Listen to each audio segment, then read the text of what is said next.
Welcome to the Board Game Snobs podcast. Critically harsh reviews with a touch of class. All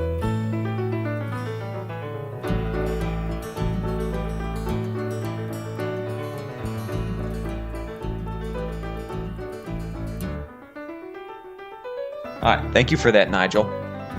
Thanks, Mr. Rigsby. Take two, because Jerry forgot to plug the microphones in. I didn't. Did you think I wasn't going to acknowledge that? Let the listeners in, break the fourth wall? But yeah, just did it. Yeah. Thank you for that. We're just going to do a brief introduction of ourselves, since most of you don't know us or care about us. Most of you? No one knows us. What do you mean, most of you? Well, somebody's heard of us. Who? I've told people about us. We have a Facebook group that has like 3 people on it. Yeah, and you haven't posted to it in forever. Well, I'm a busy man. And you're the Facebook guy, because if you don't post, I'm not going to post. I have a family. Did we say your name, Jerry? You're Jerry? Jerry. My name is Gaby, like Bobby, which is short for Robert. But my name is Gaby, but with a G. And what is that short for? Gabrielle. Is that a girl's name? Apparently, in some cultures it is, but my father's from Chile, and they say Gabrielle. But I'm not Spanish in the least, as you can tell by the sound of my voice. I was born in Arkansas, raised in Oklahoma, married in Texas. Wow. Yeah. You're very diverse. Anyways, for our first podcast, we're going to do a brief review of the upcoming Portal Games release of First Martians Adventures on the Red Planet. It is a worker placement game. Has a lot of story elements by designer Ignacy Cevicek. Just as a side note, if you've played his previous game, Robinson Crusoe, you're going to have a lot easier time learning this First Martians. And I am a huge fan of Robinson Crusoe. In connection with First Martians, I love the theme. I love the worker placement. I love the fact that the game tries to kill you and shows you no mercy, much like my first wife. And it has the overall... You're still on your first wife. Well, I didn't say I left her. Didn't say I didn't like it either. First wife's so fun. Oh, right. See, that's the stuff she told you about. Right. And so there's random events that pop up that you have to be able to deal with, and it really does feel like it's telling a story. And like I said, if you're a fan of Robinson Crusoe, you're going to be a fan of First Martians. But it doesn't come without its faults. And I know I myself really enjoyed the game, but I think Gaby here kind of had a bad experience. Do I start hating it now or wait? If you you want to keep talking about all the good stuff? If you just want to if you just get the hate out of your heart, go ahead. You said if you like Robinson Crusoe, you'll like this game. If you did not like Robinson Crusoe, you're not going to like this game. Is literally the same thing, except in space, which everybody knows that. And everybody knows Robinson Crusoe was like super hard to understand. The rules suck. You said it took you a year and 5 years to learn the rules? No, it didn't take me that long, but it felt like 5 years. Yeah, it took you a long time. Was that the first edition or second?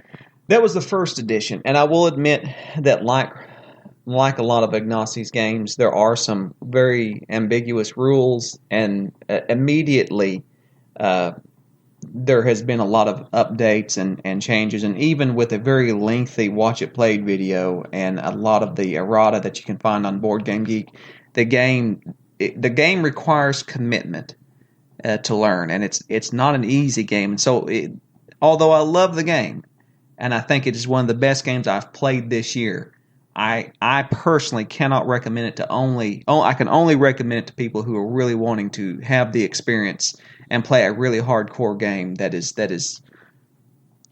tells a story, and people who really enjoyed Robinson Crusoe.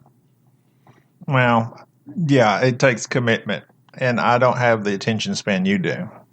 Like, you go home and you open up games and start reading rules, and you live and breathe and eat these games.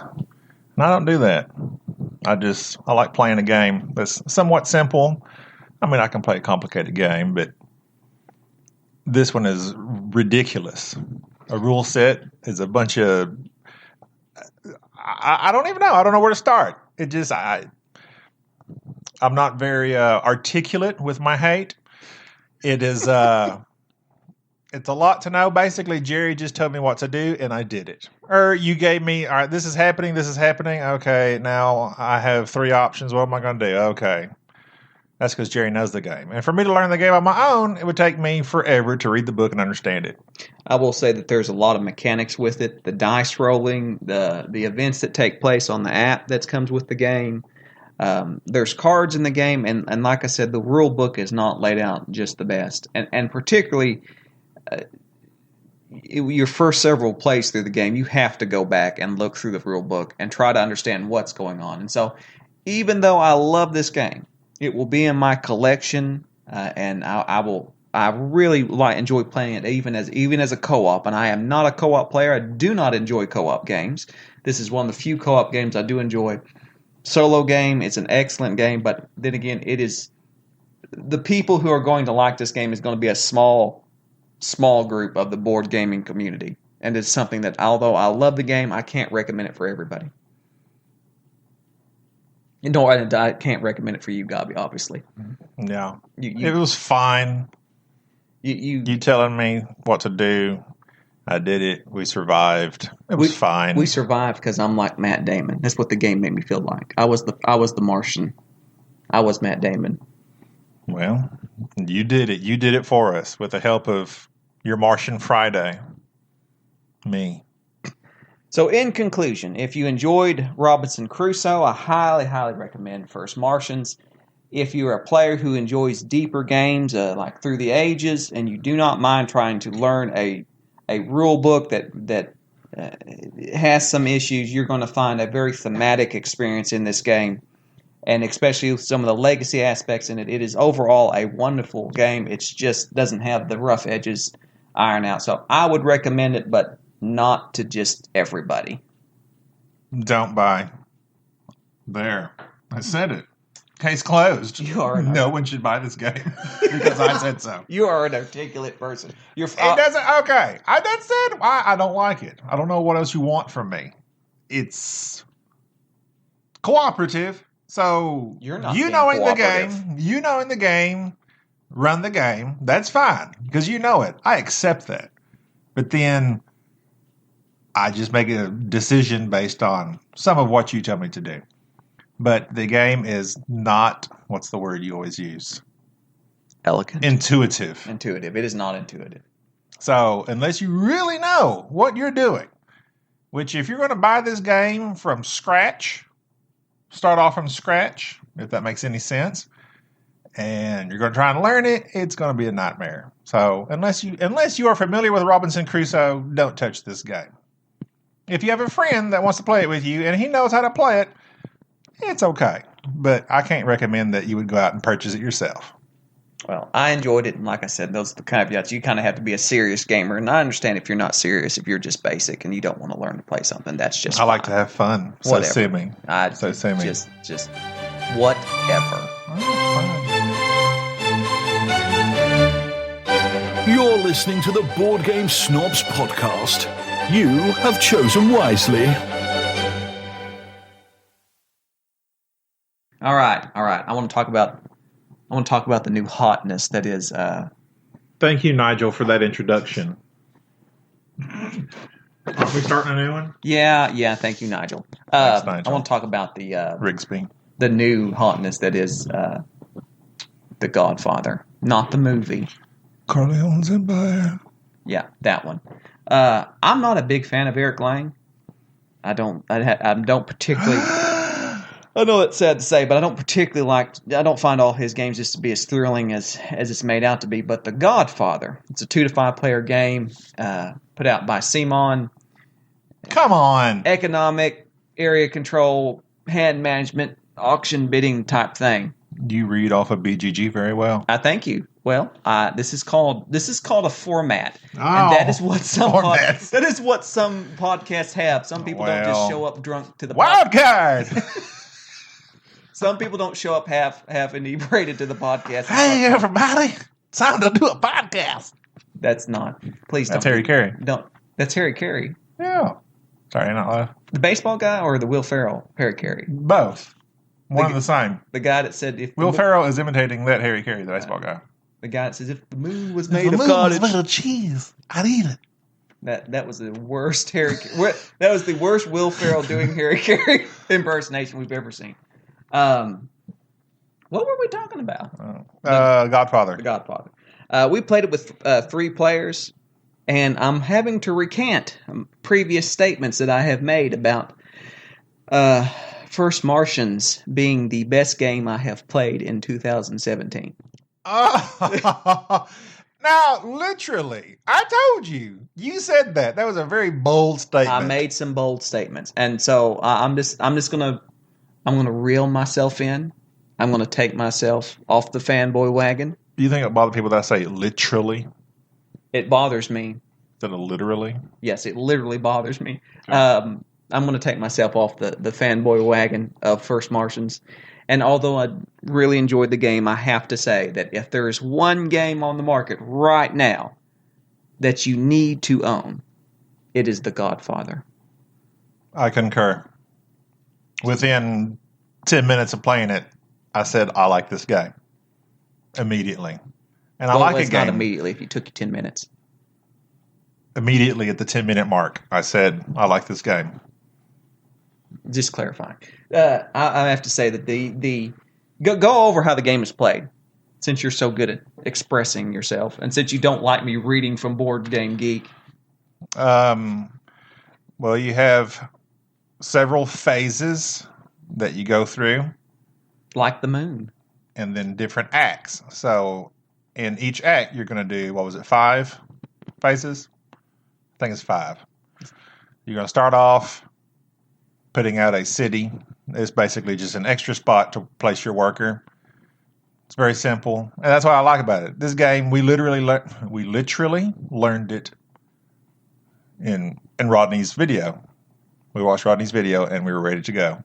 Right. We didn't touch the rule book. That was a very poor description of the game. Basically, what's taking place... I wasn't done. I got sidetracked. Well, you got sidetracked thinking about something else. Well, that's what happens. Here's what happens. I saw something shiny. You have your homies, which are these thug-looking guys that are very cheap CMON miniatures with droopy Tommy guns. Yeah, I was not impressed with the miniatures. And you send your homies out... Eric. You send your homies out into the area to gain control of businesses and to basically extort services from people. So you send them out into various areas, they take control, and then you have family members that can, when you place them kind of in the central part of the board, they're in an area that controls, they're influencing several different boroughs on the map. And then after a certain rounds, you get the benefits. You get the cards that you use to play the job cards, and the job cards are where you can utilize to attack other players, like gun their people down and dump their bodies in the Hudson. Yes. Which I think really happens. Yes. I've been to the Hudson. I've seen bodies in the Hudson. You don't. True story. False. So it's very simple. You place your workers, you reap the benefits. And sometimes you get money. Sometimes you get whatever drugs. These other illicit things may be. Talk about the drugs. And you have alcohol. You have drugs, which is a wild card. You have blood money. And then you have a Tommy gun. Which blood money is different from regular money. Right. It's just a card that has money on it with blood coming off of it. And if you collect these things, it's basically set collection for the job. So a job may say you need 3 Tommy guns. Well, you collect those, you completed the job, and then it gives you a reward. Yeah. But the 2 key mechanics that I like. So one, it's got area control. So if you're an area control person, this is going to make your brain tingle. It's got some worker placement. The worker placement aspect of it is nice because that's a mechanic most people can understand. The set collection, using those various cards to complete the jobs, that's nice. But what happens is the stress that comes about of storing your money. You launder. Did you say area control? It is area control. Did I say that? I don't think you said that. I said area. Well, maybe you did. I'm pretty sure I did. Okay. When you have to launder your money into your little suitcase. You have a hand limit, and at the end of every round, you have to discard down to that hand limit, which means at times you have too many cards in your hand, cards that you need, and you have to choose which ones you are going to throw away. And so being able to get money, launder said money, and then use that same money that would have been used for victory points later in the game in an auction where you auction this money secretively to purchase, basically bribe people. You're bribing the mayor, Right. the chief of police, and various other people. Yes. You bribe. So you can collect all the money in the world, but you have to take a specific action to put it in the suitcase. And only the money in the suitcase counts towards in-game money. So that's what makes it difficult. Because that blood money doesn't count unless it's in the suitcase, just like in real life. Exactly. So what did you not like about the game? It seemed long. Are you kidding me? It seemed a little long. Did you not? It wasn't long. I commented on how short it seemed. You have 4 acts, and once you've been through the first one, you know exactly how they go. Is bam, bam, bam. Maybe you want a shorter act? You no, want 3 acts maybe instead of 4? I asked a question. Did it seem long? It was a foolish question. No, it did not. Okay. Well, For as big a game as I was expecting this to be, everybody's talking about it. I was like, oh, it's going to be like a several-hour game. But it was very quick, very easy. I mean, easy to learn. Quick and easy like hard you. to master. Really, again? No. Like your mom? Will you quit talking about my mother? You said it! Either way. It's quick, easy to learn. Easy. Hard to master, as they say. Yeah, it wasn't hard to master. I believe I won. But overall, this is my favorite. Near and far must have been difficult for you then, because you lost that one. We're not talking about near and far. Well, that's another review. Okay. But so far, Godfather is the game that I enjoyed the most. You very prematurely, and I told you at the time, Game of the Year. That's talking about First Martians. Another poor First impersonation. Martians. Game of the Year. Oh, best game ever. I don't sound like that. And it was like the first big game we've even played this year, and you crowned it Game of the Year. We played big games. It's just I've been anticipating it. Yeah. Why are you hating on me so much? You've done 2 poor impersonations. One of Will Ferrell and Eric Carey, and now of me. Hey, everybody. If hot dogs were currency, I'd be rich. I don't know. You don't even know. I don't know what he says. Just stop it. Just stop it. But yeah, I think Godfather right now, if I had to give a blanket recommendation for any big game that is currently out that has a lot of hype, I must say I had to go to Godfather. I really enjoyed it. And it's one of those games that I think I could play multiple times in a row. I think it plays well with different player counts. It plays well with different types of people. Some people are more hardcore players, even people who are just learning the basic aspects of the game. It is all around just an excellent game. I mean, I would almost put it at Gateway. Like a gateway game. Gateway. You're not Gateway. It was very simple. That's the simplest game I've learned.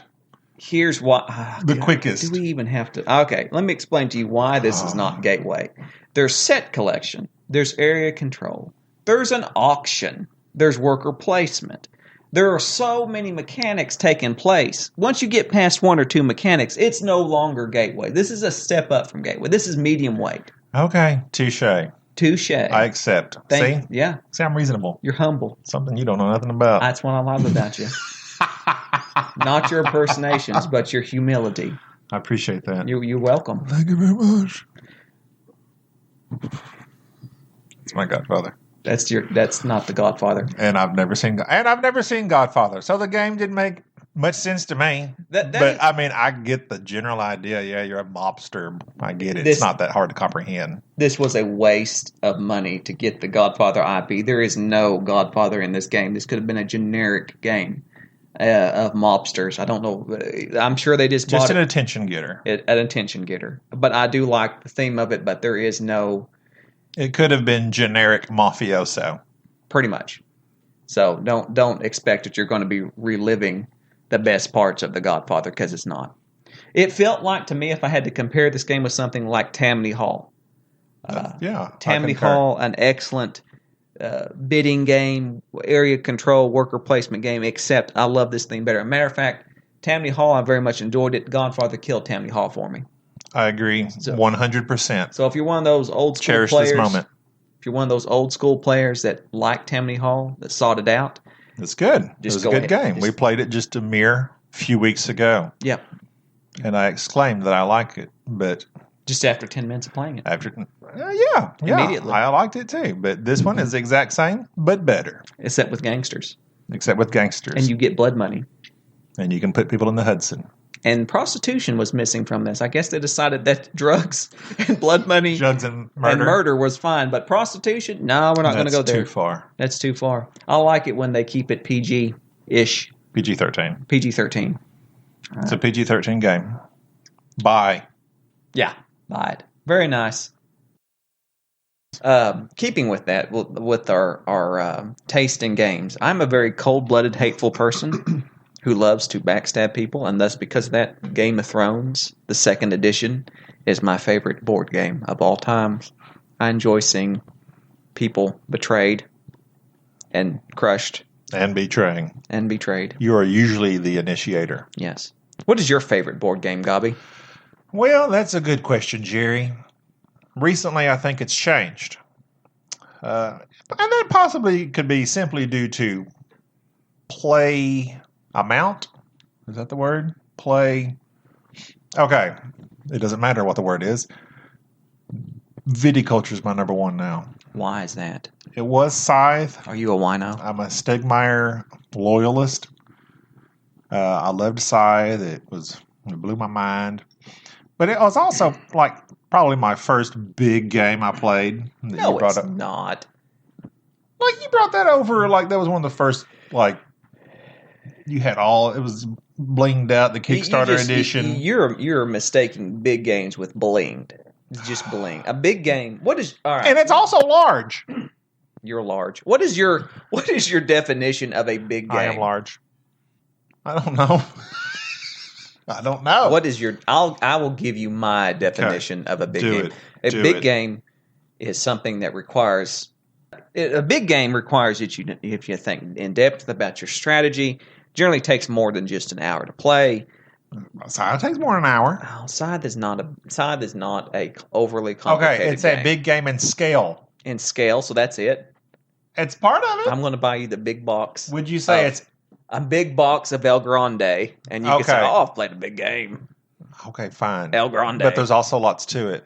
There's not a lot to Scythe. There's not a lot to Scythe. Or Scythe? Are we saying this wrong? Scythe? Scythe. What are you saying? Scythe. That's how you say it. Is that how you say it? You say it as if it was spelled S-I-T-H-E. Some call it a sling blade. I call it a kaiser blade. Right. That's a scythe. That is a scythe. What were you saying? Scything? Scythe. What are we talking about? Scythe. It's an excellent. Oh my God. It's an excellent Sorry to waste middleweight game, but it is not. It is not a. It's not all that it's cracked up to be. Oh, so now you're hating on Scythe? I'm not hating on Scythe. I'm saying that it got way too much hype. You can't blame the game for that. I can't blame the game for that. It's game to blame. It's easy to misinterpret. Why are we talking about Scythe? Oh, you asked me if it was what my favorite game was. Oh, so Scythe is your favorite game? No, it was for a while. Well, what is your favorite game? But we've played. I logged my stuff on BGG Stats, and we played Scythe 5 times. I played Viticulture. I think I'm up to 10. Viticulture is a wonderful game. Viticulture is. I love it. I like crushing grapes. I like games that are making Pearl Jam. I don't know what Pearl Jam is. What is Pearl Jam? I think that's dirty, isn't it? Pearl Jam was the guy's aunt was named Pearl, and she used to make jam, and that's where the name came from. Are you serious? Positive. I think you're lying. I will Google that. Okay, it doesn't Dictionary. matter. Go ahead. Do it. We're on the computer. Go ahead. I like Viticulture, much like Godfather. A game in its concept that you do this. I like games that have clear actions you take, and with those actions, you get something for it, or something happens. That's very vague, I know. But you place your worker, you take the action. Bam, that's simple. And with those actions, you can collect things and get points for this and that. But Viticulture has, I don't know how to describe stuff. It just is fluid, it's easy, it feels good. Fluid. It feels good. It's fluid and feels good. There's a shining that's what's going to be. That's what's going to be on the box. Okay. Gaby Moraga says viticulture. It's fluid and it feels good. All right. Well, that's going to be the end of our show for us. We thank you for listening. Tune in. I won't say next week because we might not be recording next week. We generally record when we feel like it. So maybe next week, maybe the week after, maybe never. This might be the last. You may never hear from us again. You may never hear from us again. And we may never hear from you again. With that in mind, thank you, Nigel. Thank you, Gaby. Thanks, Jerry. We're the Board Game Snobs. Good day. Thank you for listening to the Board Game Snobs. Stay classy.